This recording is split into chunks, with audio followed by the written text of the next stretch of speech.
Hello everyone and welcome back to a new video. Today we are going to cover how exactly you are going to be able to improve at chess. And now we are going to focus on how you can win more games because over the last couple of months I have been coaching a lot of students and these students have been showing me how exactly they are struggling, and now I know what most people's struggles are.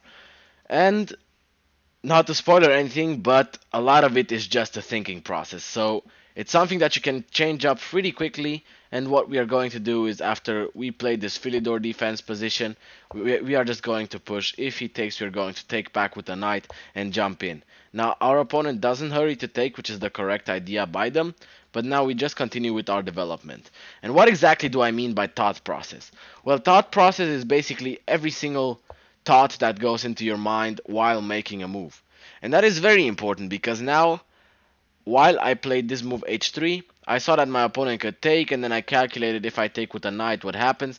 And yes, thought process is a lot of calculation, but not only that. So here, I always try to think about what my opponent is trying to do whenever I make a move, right? And in this specific scenario, you can see that my opponent was clearly trying to push f5. This is why they moved the knight back, and now you can see they could move the knight there later on, but it is probably not beneficial for them. So here, I am just going to be sure and make sure that they are going to not be able to go there. And now after I stop their plans, I see this is just a developing move. So this is the thought process behind it. So I'm just going to castle. Now, this was the thought process behind the opening, but we have thought process around everything. And this is literally the most insane value that I can give to you because now always you always should take a look at what your opponent is trying to do, right? And here we can see that my opponent is trying to start an attack. Good.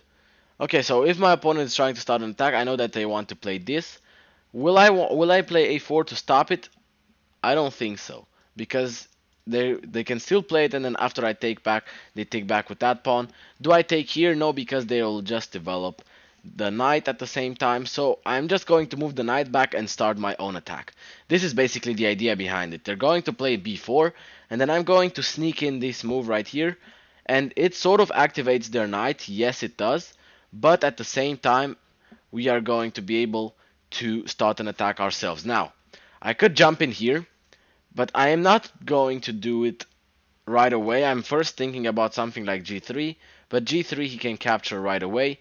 And of course, my opponent here recognized the fact that I want to play f4. So I either try to break at this structure like this, with something like g4, or I'm going to do something else. But g4 is actually something that looks pretty promising to me because it gives up a pawn, but then we can capture another one, and this pawn is probably going to be captured later on as well. So you see, the thought process behind every single move is what makes you win more games. And I've got a fly around here, but that doesn't matter. You see, they take, and I am probably going to take here. Now, why am I hesitating? Because at some point they might be able to start an attack of this file, but for now I'm saying I don't believe in your attack at all. I'm just going to capture. You see, my opponent decided to go here, and now I'm just going to take, and after they take back, I could either just capture back right away, which I'm probably going to do, but another option would of course be to move the knight and attack this at the same time, but I'm probably just going to capture first, and then we're going to move to the side. Why is this good for us? Well, this position is not decided yet who the winner is, but we already have some pretty good ideas of who has a better position. So we can see our opponent has a clear weakness here because this pawn is going to be targeted for a longer period of time, and at the same time, since that pawn is not easily going to go away, it's going to be completely fine. Now, I'm just going to play a4 here. A4 is a move that doesn't even take into contrast these pieces right here, and I'm not going to hurry to take this simply because that is going to unite his pawns, and I just said that this is going to be a weakness. Why am I playing a4? A4 I'm playing to stop this move right here because I saw that he was maybe trying to do something like this, but now I could just capture and everything would be fine for us.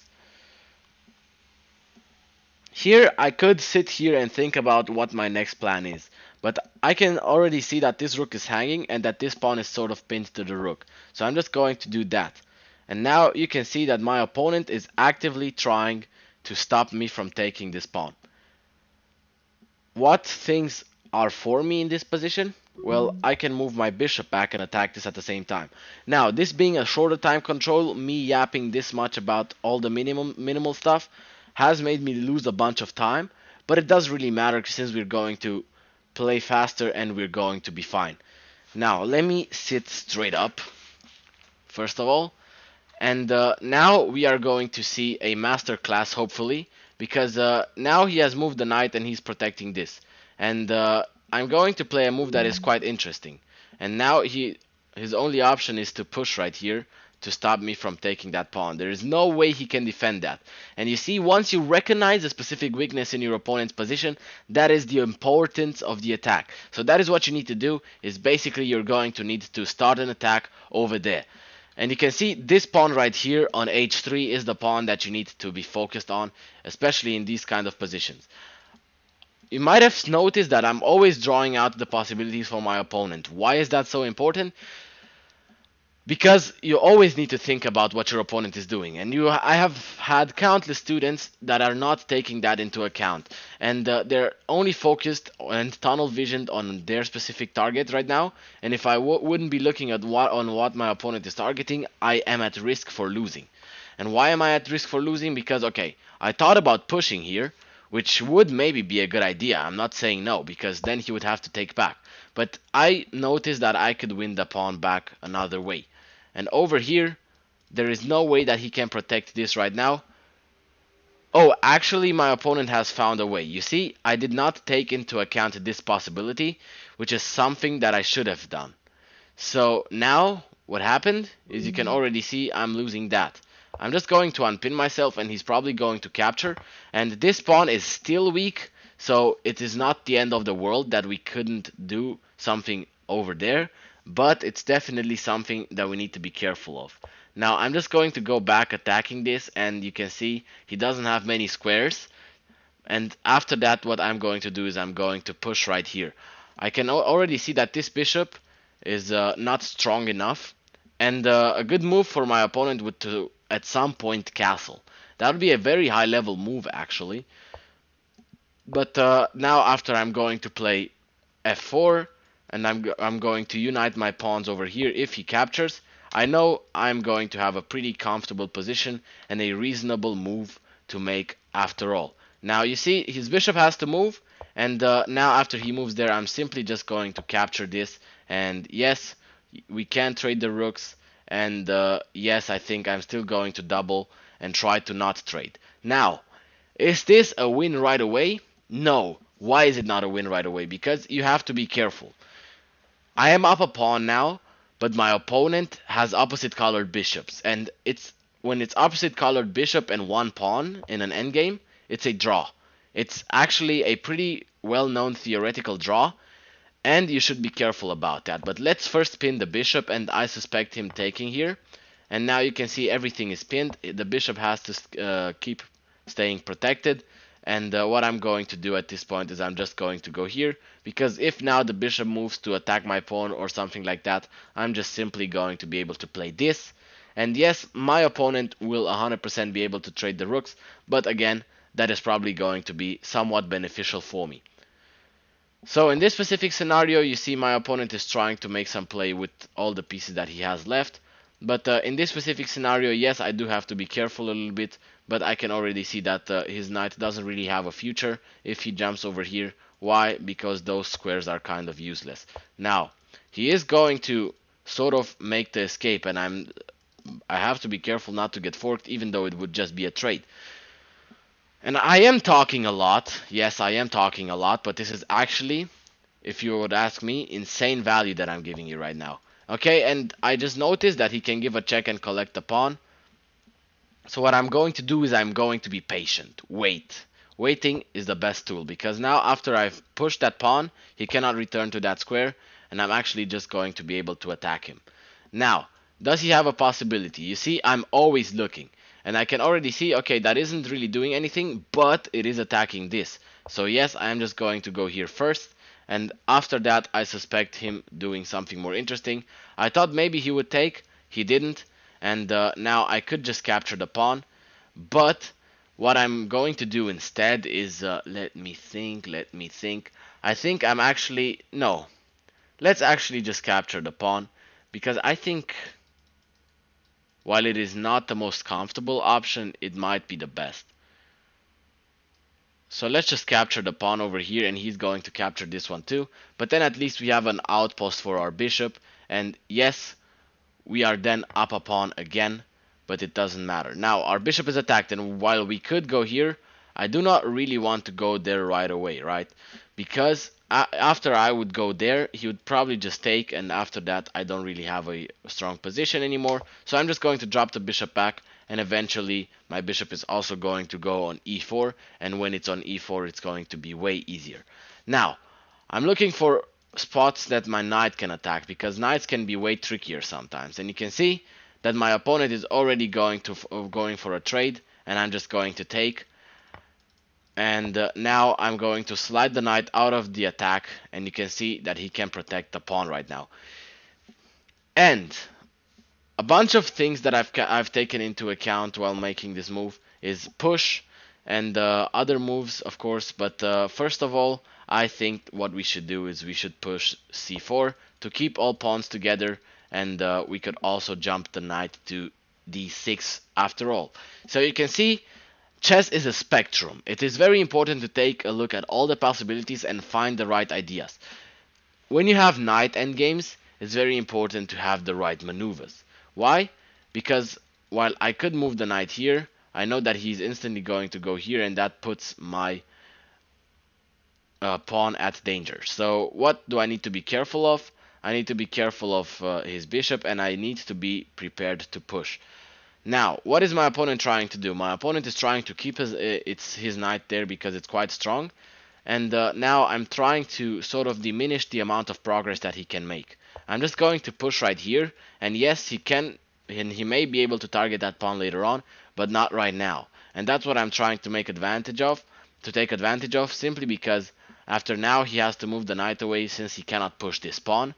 I'm simply going to be able to either attack it or at least make it a little bit more uncomfortable for our opponents. Now, my opponent is doing quite a good job. So I'm up a pawn, but it is quite tricky, and as I've told you, it might as well be a draw if I am not careful enough. So here I'm going to push. My opponent has moved the king, and now I can freely push this, and hopefully at some point we are going to be able to make the king have to go another way, and after the king goes away, I'm simply going to be able to capture. Now I'm going to attack the knight first, and I suspect the knight going there. That seems like a pretty reasonable idea for my opponent, and I think after that I follow up with this idea bishop to f7.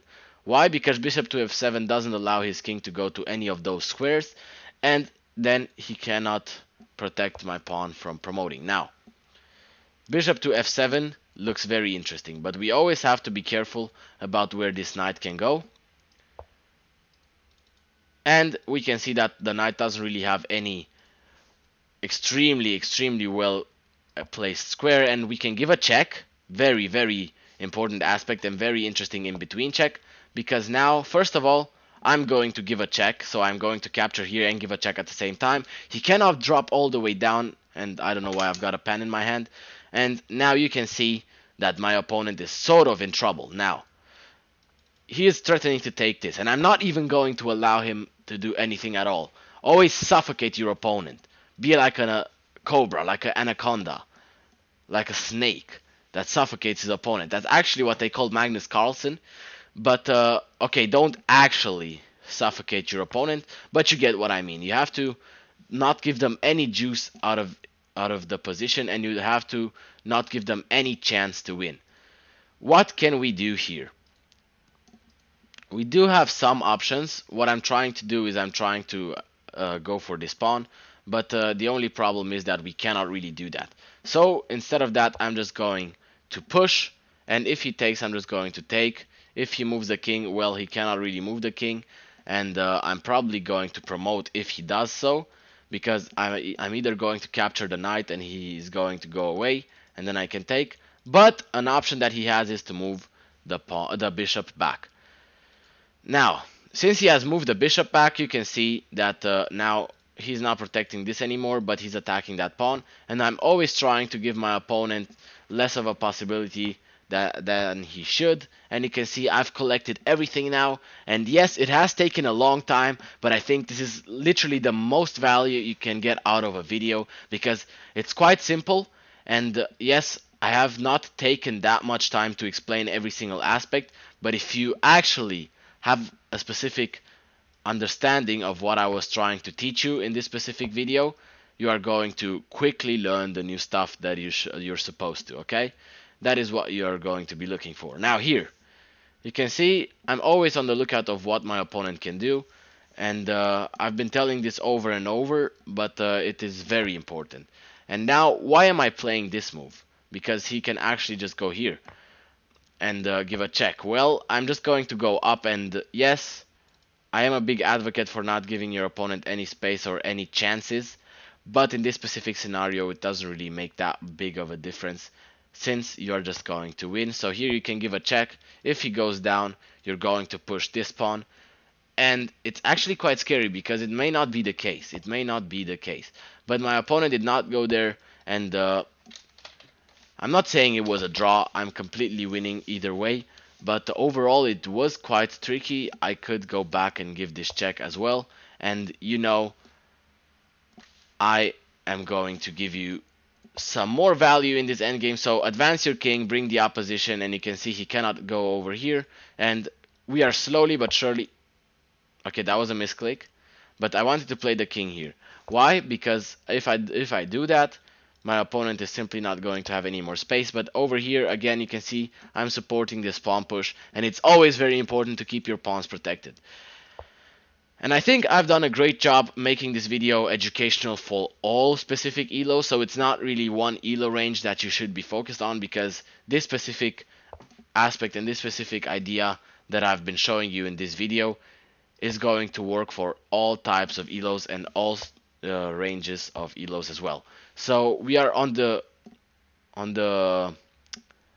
bridge of checkmating the opponent here, and we are actually going to have a pretty interesting game, because boring video maybe because only one game, but you're going to get insane amount of value out of this. And you can see my opponent is trying to get stalemated. No, please stalemate me. I am not going to stalemate you. So this would be the biggest mistake that I would make all game. And yes, we are going to analyze afterwards, because I'm sure maybe you are curious and I'm curious as well to see how I have performed. But when you keep giving checks, you cannot actually stalemate your opponent. That is a very important thing that you should remember. When you keep giving checks, you are not going to place your opponent in stalemate, and that may seem very logical, but you have to be careful about it sometimes. My opponent resigned, and now let's check the game really quickly to see how we performed. I think we did a really good job, but at some specific points we might have made the one or the other inaccuracy, but we are always, and there's always room for improvement. Now for now you can see the graph is already looking quite spicy. Why?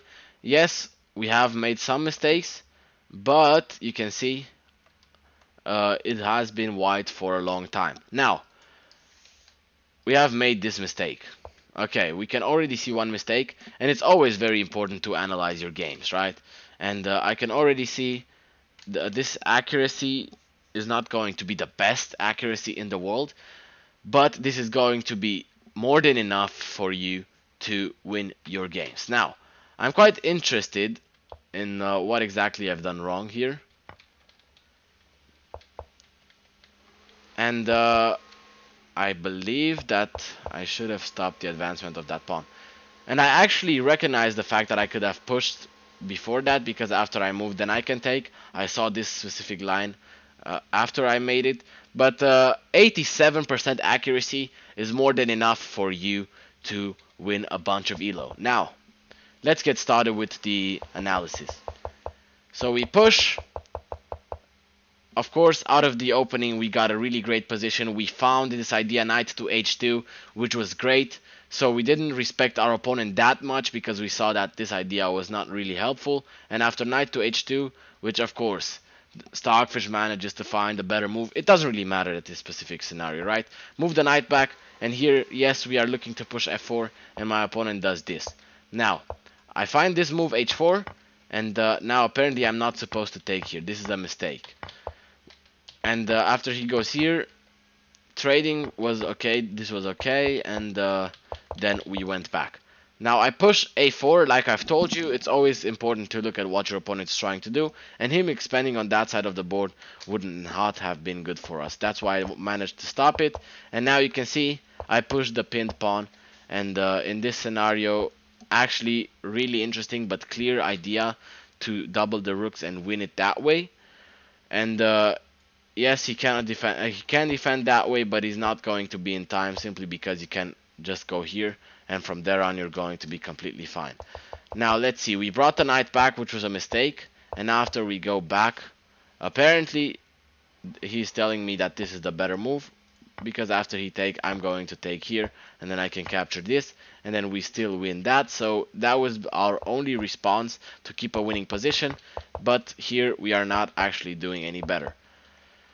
So I play rook to f1, and then I played this move, and from here on we are actually in a winning position. And okay, I played this move, a rook to h7, and okay, bishop to h5, not the most accurate of things. I should have pushed again before that. And now after this, I pushed this pawn right here. Okay, interesting, not the most accurate way to play, and we have done 3 blunders in the entire game. Now, what does 3 blunders tell us? 3 blunders tells us that there's room for improvement, but 3 blunders also tell us that, okay, you missed some important ideas, but when you are at higher elos, the blunders are actually, yes, very important, but Stockfish tends to give a blunder more easily. Because in your blunders, they're going to tell you from +1 to -7. In my blunders, it tells me from +1.5 to +0.7. So I'm not saying that I'm any better in a specific scenario, but I'm just saying that it also may just be a normal mistake and an idea that you missed. But you can see we cleanly converted the endgame, and then from there on, we went on to win the game. Now you can see after push, we go up, and here, a bit more accurate to go here, because if he gives a check, you can just block and takes with a knight. But instead of that, we decided to push, and here I just go up, and from here, very easy way to win the game. And again, be careful about stalemating. You do not want to end up with this. So what do you need to extract from this video? From this video, what I want you to extract is always think about what your opponent is doing. Then if you recognize that your opponent has a threat or has a great idea, try to stop it. Very important aspect. Third, what you need to do is you need to always try to find improving moves. How do you improve your position? You expand for your pawn structure, you better your pawn structure, you maneuver your pieces the right way, and start an attack. That comes with experience, but I also offer coaching, so check the link in my bio if you want to grab coaching. I'm actually offering it for free for the first lesson, so go and get that, and I'm going to get you sorted. Then, if you get a good position out of the opening, and you always take into account what your opponent is trying to do, it's very important for you to not miss any tactics. How do you not miss any tactics? By doing a bunch of puzzles. This is what I'm telling literally 90% of my students, simply because tactics are so important, and that's the reason why grandmasters are spamming puzzles every single day. You can see Hikaru spamming puzzles as a warm-up just to get that puzzle recognition in and that pattern recognition and stuff like that. So it's very important, and just so you know, if you follow these 4 steps, take into account what your opponent is doing, try to find improving moves, never miss any tactics, and get a good position out of the opening, you are going to have an easy way to win and better your game. Now go train and have fun.